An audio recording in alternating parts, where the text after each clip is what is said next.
Hi friends, how are you all? Welcome to our channel. Today breakfast వచ్చేసి idli with Bombay chutney. ఇలా ఎవరైనా try చేశారో లేదో కామెంట్ సెక్షన్లో కామెంట్ చేయండి. మాకు ఇలా అంటే చాలా ఇష్టం. ఓకే, ఇడ్లీ బ్యాటర్లో కొద్దిగా జీలకర్ర వేసి ఇడ్లీ కుక్కర్లో పెట్టేసుకుంటున్నాను.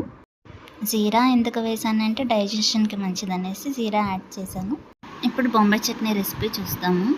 ముందు బ్యాండీ పెట్టి సరిపడా ఆయిల్ వేసుకొని కొద్దిగా ఆవాలు, జీలకర్ర, అలాగే ముందు కట్ చేసి పెట్టుకున్న ఆనియన్స్, టొమాటో, కరివేపాకు, పచ్చిమిర్చి, వాటితో పాటు సరిపడా సాల్ట్ వేసుకొని సాఫ్ట్గా కుక్ అవ్వేలా చూసుకోవాలి. వేరొక బౌల్ తీసుకొని ఒక 3 టేబుల్ స్పూన్ శనగపిండి వేసుకొని కొద్దిగా వాటర్ వేసుకొని ఉండలు లేకుండా కలుపుకోవాలి.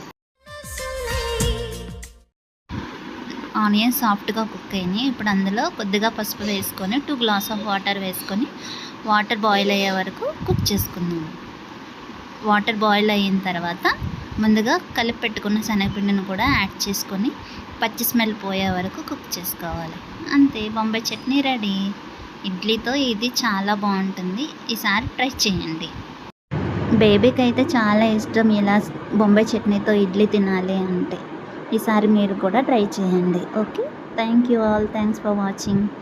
కొత్తగా చూసిన వాళ్ళైతే నా ఛానల్ని సబ్స్క్రైబ్ చేసి అలాగే లైక్ అండ్ షేర్ చేయండి. Thank you.